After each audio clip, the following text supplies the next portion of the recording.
Welcome to a brand new episode of Breakaway Coverage. I'm Giancarlo Nadeau. I'm absolutely delighted to be speaking with Nina-Jobst-Smith, a PWHL Vancouver draft pick, predicted to go top 20 in the draft, and she did, going number 19.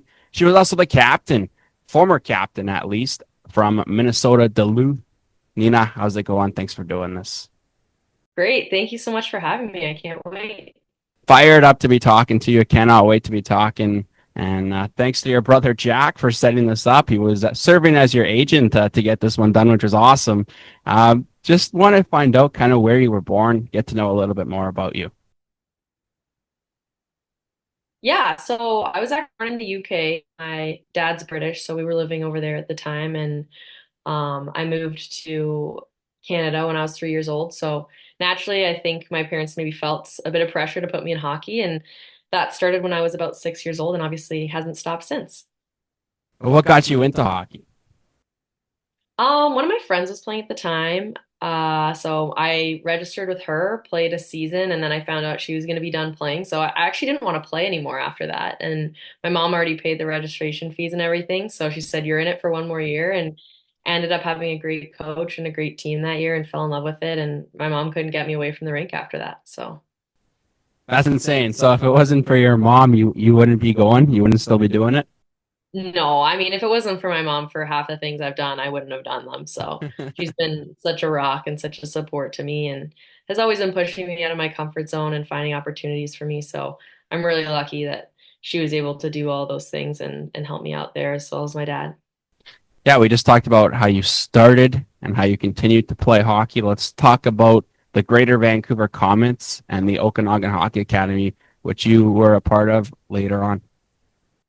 Yeah, so Greater Vancouver Comets was 2 years I played there, my grade 10 and 11 year, and we had an amazing team, amazing coaching staff. I think it was a really fun way to kind of take that next step from, I guess, minor hockey into major midget. And yeah, we had a great 2 years there. I developed so much. And after that, I ended up going to Germany for my 12th grade year. I had to do that to get my eligibility with the German national team. So you have to live and play somewhere for an entire season. I did that. And then afterwards, I came back to BC and played a post grad year at OHA. So at the time, I think it's still this way, but the CSSHL is the only like league out west that offers those post grad years. So once you're already graduated, I added a few more courses onto my transcript there, but I was mainly focusing on hockey there, and it was great having the resources at OHA. They have an amazing gym, all the ice time you need, and getting to play in the CSSHL was great. So that was a really good step for me, I think, before I headed into college. Yeah, as you just mentioned, you spent a year there before jumping into the NCAA. I'm just kind of curious to know what life was like in Germany. What were the rinks like in Germany? Kind of give me that experience.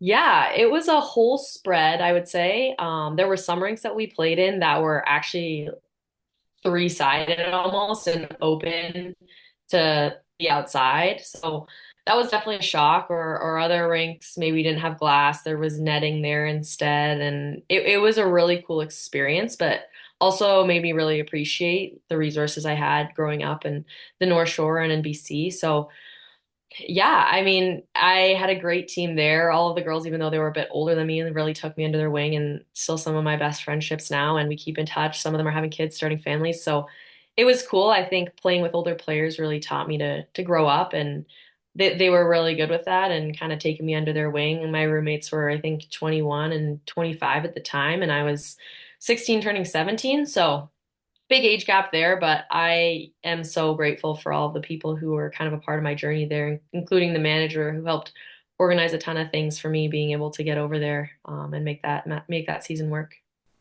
Personally, I know when I spend time away from home, I find myself maturing. Would you say it was the same for you, spending time away in another country? Oh my gosh, yeah, it was probably the biggest step I could have made at that time, and I think it really helped prepare me for college again. I know I said that about OHA, but yeah, moving away from home is tough. And I think doing that on a large scale and moving to a different continent really, really opened up my eyes and made me appreciate life. And yeah, it was good for me. And then, of course, you made your way back to North America. You made your way to Minnesota. How did that happen? Yeah, so I had actually a change of heart. I was at the time committed to a Canadian school and ended up decommitting and deciding I wanted to go to the States. So that's kind of why I pushed things back with my post-grad year and everything. I ended up going to a camp after that up in the Okanagan, and UMD reached out. They really liked the way that I played, and I mean, I had contacted them first and told them like, look, I'm interested.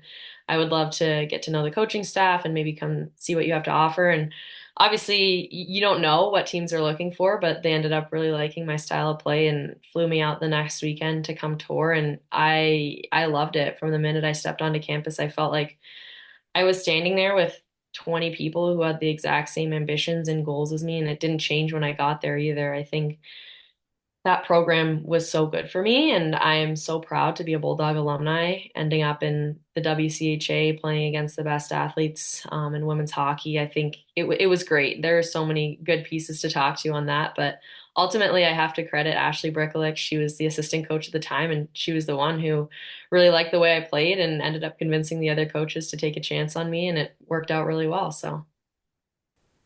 5 years there. Your last year ends with the C on your jersey. So I'm sure, as you've already talked about, you're always going to have fun memories of playing at Minnesota Duluth. Yes. I mean, I co-captained this year with my best friend Clara Van Weeren. We moved in together COVID year, so we were actually supposed to be in a four-bedroom place or a four-person place. It ended up just being the two of us. So we had a great time, even though it was COVID and there were a lot of unknowns. I think that really built a strong foundation. Our friendship has just grown ever since, and I think we understand each other so well. So leading alongside her, learning from her and growing together was just really an amazing experience. And it was such a prideful experience being able to wear the C at UMD. I know our coaches and everything our program stands for is amazing. So it was a huge honor. And yeah, it was a great way to end my career there. You spent 5 years at Minnesota Duluth. I'd love to know a little bit more about what that experience was like because obviously you went through a lot during your time there. Talk to me about it a little bit more. I mean, yeah, personal records are personal records. I think what our team was able to accomplish during my time there was a lot more impressive than anything I could put out on paper. And we went to the NCAA tournament. We went to the national championship final. It was a really cool ride, and obviously some heartbreaking moments along the way. But not many athletes can say they made it to the NCAA tournament 5 consecutive years. So, yeah, it was awesome. I think that just continued to build on what the program's already done, and it's exciting knowing what else they can accomplish in the years to come. The program that, as you've said, has done a lot, accomplished a lot. The same can be said for you. Not only were you playing hockey, but you are also going to school. What was that experience like, and how did you manage to do both so well? Yeah, I think having the two separate from one another really helps. I think when you're maybe not having the greatest day at the rink, it helps to have something to distract you from that. You don't want to spend the entire day in your head. So I loved doing civil engineering as a major because it kept me busy away from the rink. And I mean, likewise, I liked being at the rink and being able to distract myself from academics. So it was a perfect balance. It's definitely going to be an adjustment heading into the league to kind of do something with my free time there. I'm definitely a hyperactive person. I love being busy. I love getting things done. So I'm going to have to find some hobbies. Yeah, I'm not sure what yet, but it was great. I think our school was awesome. The department I was in was super helpful and accommodating for athletes and super supportive of my journey. I had so many professors asking me about our games on the weekend or Team Germany stuff or whatever it was in between. And that goes to show like the people there care, and it's a real community at UMD. So it was a good experience for me. You've represented Germany at multiple IIHF World Championships. What does the wearing that jersey mean to you? Yeah, I mean, it's so amazing being able to do that every season. There's just so many great players on the international level to play alongside and to play against. And I think it just gives you the opportunity to grow your game and learn from these players. So it's been really cool to just follow along with the World Championships over the years, and even then, like see the difference in coverage now and see how much is being put into the women's worlds and how exciting this past year was in Czechia. It's great. The German girls, although maybe I don't look like your typical German player, and I'm not the best at speaking German. Obviously, I grew up in North America, so it's a little different there. Have all been really welcoming and really supportive, and yeah, I think it's something you can't really put words to, but I've really enjoyed being able to play with the German national team and learning from those girls. How do you prepare for a game against Canada when you know you're going to be facing Marie-Philippe Poulin? I mean, I think it's exciting. It's no different than when you play in college and you play against national team players. It's a challenge, right? You're excited. I think obviously Marie-Philippe Poulin arguably one of the best players in the world, if not the best. So it's just another opportunity to grow your game and to just build on what you've been doing. Like we know those games are going to be hard, but that doesn't go to say like you're necessarily going to lose the game, right? Like there's still a chance either team can win and you go into that with that fighting mentality. And every year we're coming closer. Like I mean, even this year we lost 3-0 to the US. So it's big for us and we want to continue to take those strides. Well, you're not going to get another opportunity to grow sooner than the one you've got right now, which is in the PWHL. I saw that video of you getting drafted. They had to make a trade to get you. You were kind of talking earlier about how Minnesota wanted you because they saw a room for you. They saw something special in you to help that program grow. Vancouver, much of the same, because they weren't technically scheduled to pick you. They had to make that trade, of course. And then they decided, you know what, we're going to go and pick Nina-Jobst. So what did that feel like for you? Yeah, it's an amazing feeling. I mean, it's funny because Brian and Kara actually recruited me during the whole college process thing. So we've been talking throughout, and we just had great conversations leading up to the draft. And I'm really excited to be a part of what they've been growing there. It's obviously a huge honor to be selected, and I'm just really excited to learn from the coaching staff, the support staff, and the group there. It's really exciting, and I know it's going to be a challenge, but I'm ready for it. And it's just pushing yourself out of your comfort zone is just another opportunity for growth. So it's going to be great. And I'm looking forward to being back home and hopefully we can bring a Walter Cup to Vancouver. I watched that video of you getting drafted. I could see the family getting emotional, and rightfully so. What was it like for you? Yeah, it's hard because we didn't know if it was going to happen or not that I'd be ending up back home. Obviously, there's 8 teams in the league, so you never really know where you could end up. And my family, I don't think we were going into it expecting I'd end up in Vancouver. And my mom, she obviously wants me back home. My parents, they want me back home, and I want to be back home too. I was actually just back in Vancouver for my brother's grad, thinking to myself like, oh man, it's a great place to be. Like I love it out in Vancouver. I've been gone for a while.